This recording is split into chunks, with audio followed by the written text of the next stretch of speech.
It's odd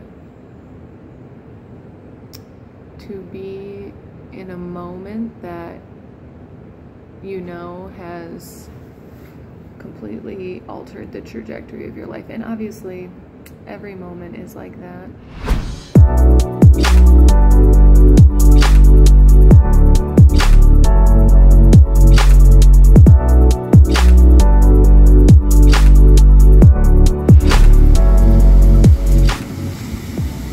Made it to the beach, to the Atlantic Ocean.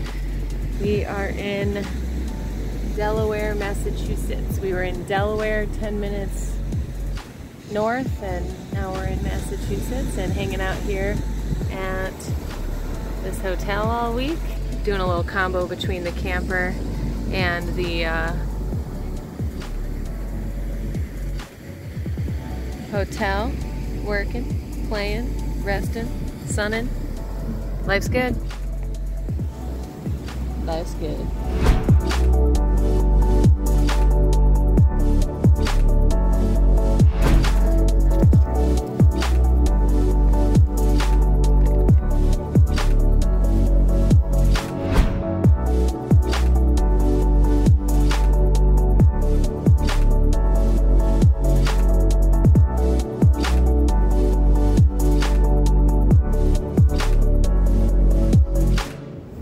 Oops. So, we're here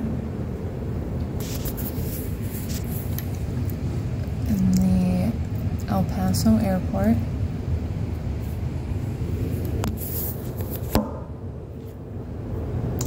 I mean me.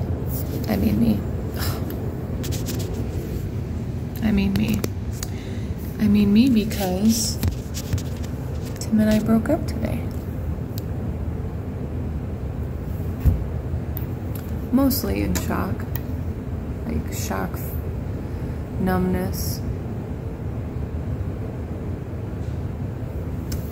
I have been here since 8:30 p.m. It's 2:30 a.m. I booked a last-minute flight from El Paso to Phoenix.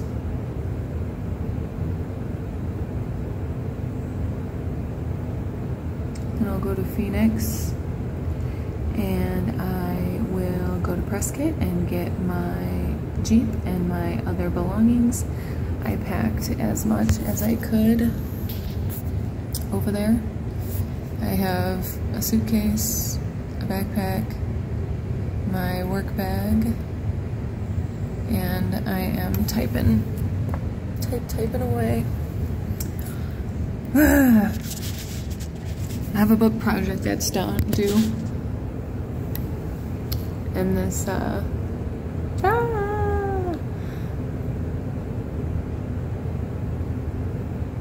think this is for me.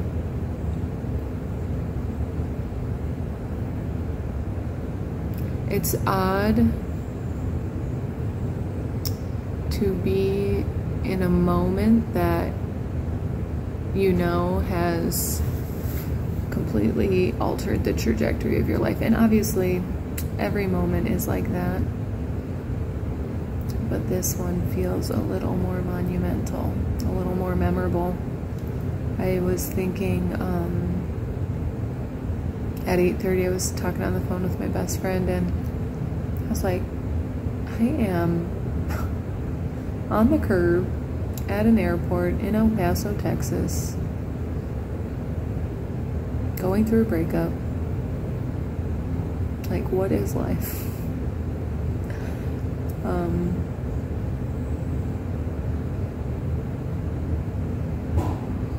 And there's something that's really heavy on my mind and my heart, is the idea of sharing it, because I share my life so publicly that people would be like, you literally just wished him happy birthday and said you prayed for a love like his. Like, what had happened? Well, we have unreconcilable spiritual differences that are clearly deal breakers. I think we have a few different ideas about how to do relationship,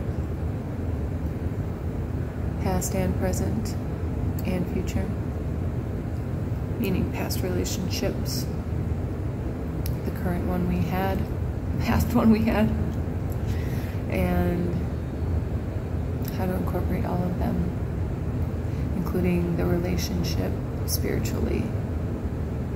I'm being vague.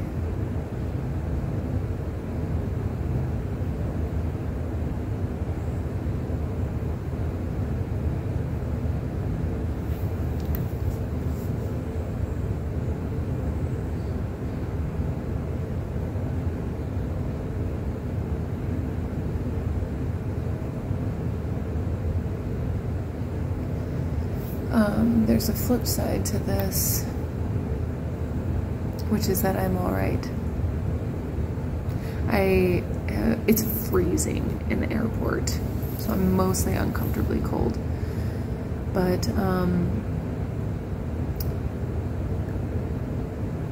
the thought I was having before I hit play was I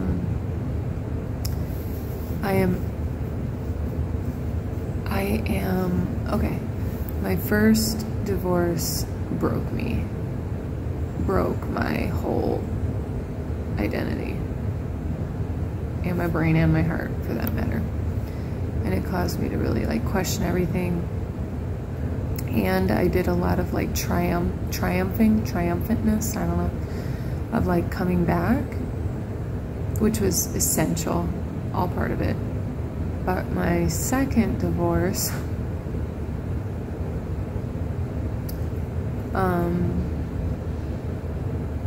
which we didn't get the marriage license. We were going to do that when we got back to Prescott. So we have a ceremonial marriage, a marriage in the eyes of God is how we related to it. But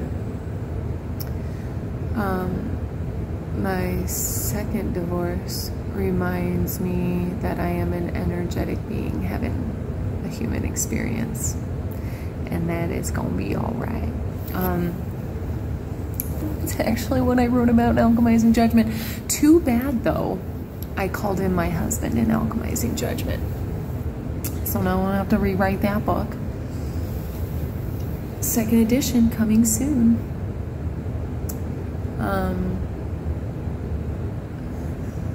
So what I mean by that is I really know I'm going to be all right, and I really know that I am headed to places that our relationship couldn't come, which is super exciting. And I was saying to my best friend as well, I'm like, I am in no rush to get into a relationship. However,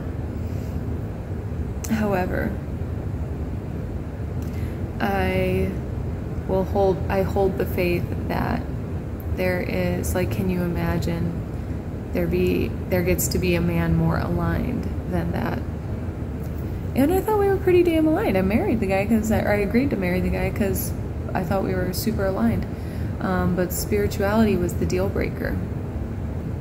He is a devout follower of Jesus Christ, and I acknowledge Jesus Christ's existence and importance, but I have a more diverse spirituality than that.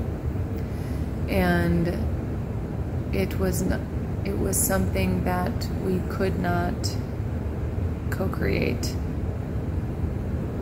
with our own definitive spiritual beliefs and stances. And it has come up a time or two as something to work through, and as all relationships, there's plenty to work through and work on. And this one caused a great divide. A great divide that clearly we both weren't willing to fully acknowledge. That maybe we just overstepped it or overlooked it on purpose. But today just got to a point where, yeah, it was like it was like one way or not, and we went with not. And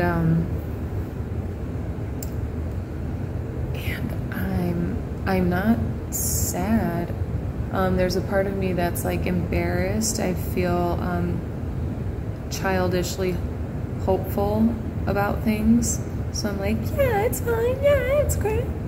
I think I don't want to be different than that. And there can be some consequences and costs to that way of being. And I don't plan on being different than that. Being childishly optimistic, being childlikely optimistic has cost me relationships, money, opportunities. It's also gotten me relationship and money and opportunities and life and experience. And I'll never forget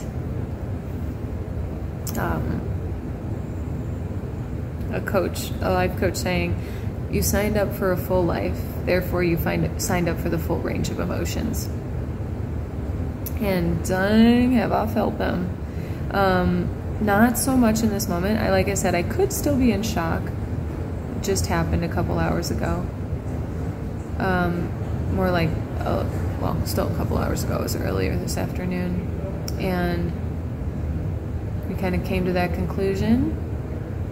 I packed up most of what I had, well, not most of what I had in the camper, just enough that I could carry so I can go on, because he's gonna finish the road trip in a week or two.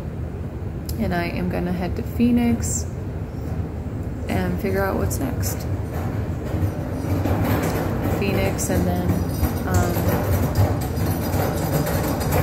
Joshua Tree with Jen, and the retreat, and launching the book, and sharing the journal, and the whole thing, like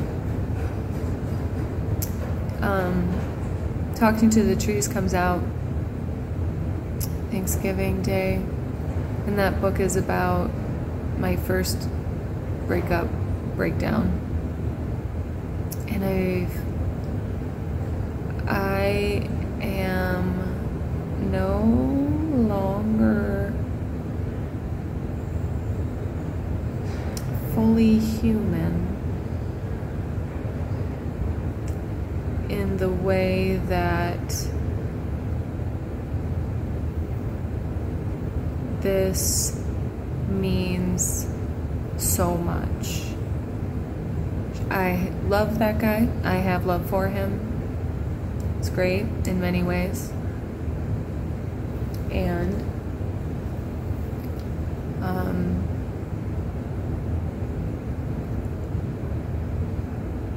And losing anybody, that's the point. I got a little sidetracked.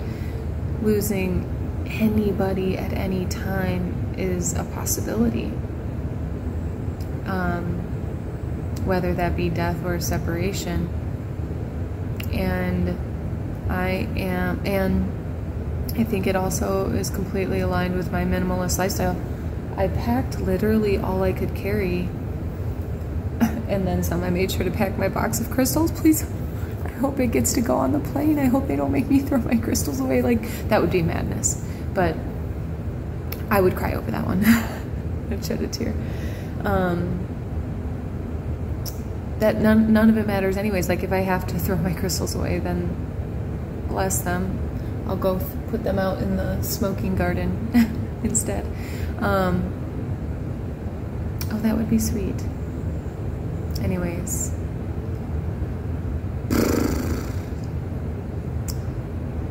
I'm not ready to face the world yet. I'm not ready to explain it. Or, like, willing. But I live this public life, which I love. I love helping people. And I acknowledge that it's important for people to see my breakdowns too. Earlier I was definitely like struggling with embarrassment around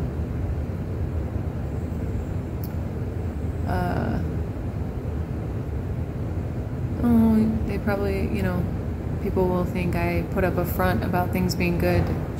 They were good. They were great in many ways.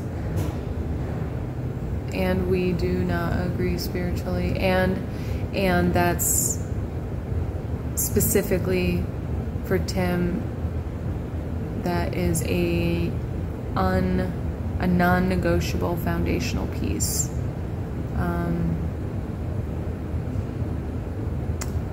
And so that's that. The other piece for me is knowing the other side of it, of the unrecognized. I cannot possibly predict where I'm being taken, which is exciting, and the self that's rising up, the self that has been rising up.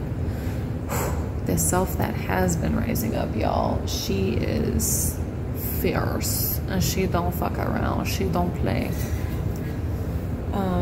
So the part of the conversation was like, the new me that's rising cannot stand being even a hair out of an alignment, even a microscopic piece out of alignment.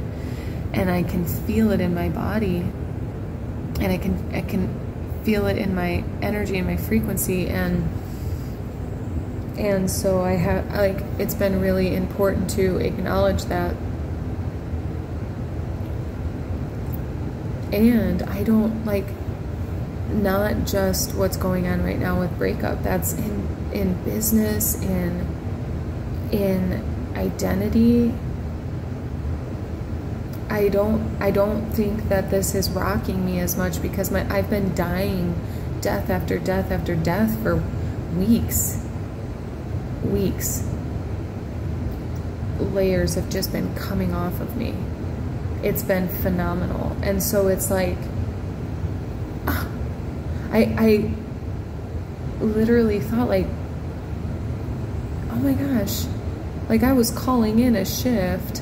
I was calling in the next level of abundance, but I assumed he would come with me, and the universe, God, responds accordingly, in alignment with a path, an evolution that you cannot perceive. I cannot perceive. In my first course, I could not perceive, but it rocked me so much harder, because I had, from the self, I had perceived my future so much. I had looked into it so far, and now I kind of know better not to. I know what I'd like.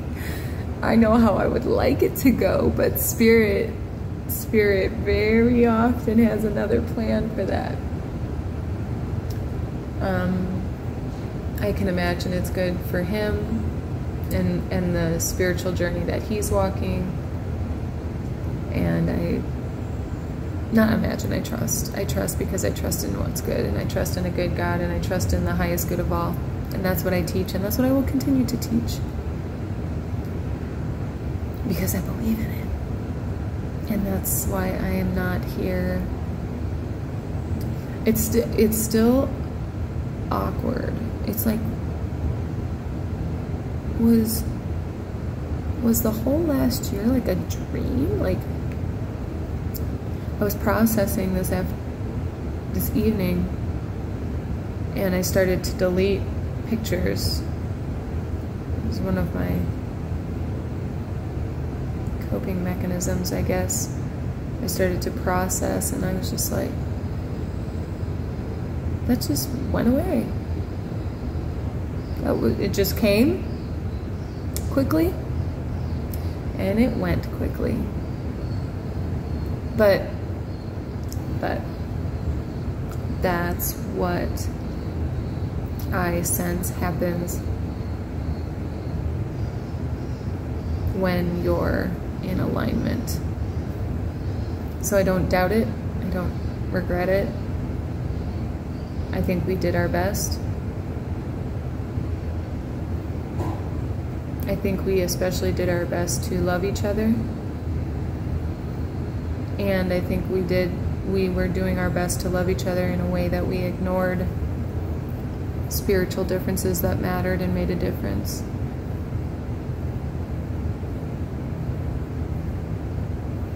And so, this is my video.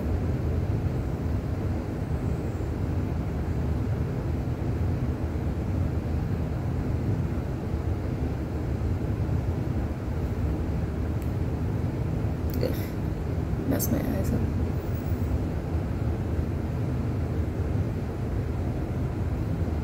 I love you.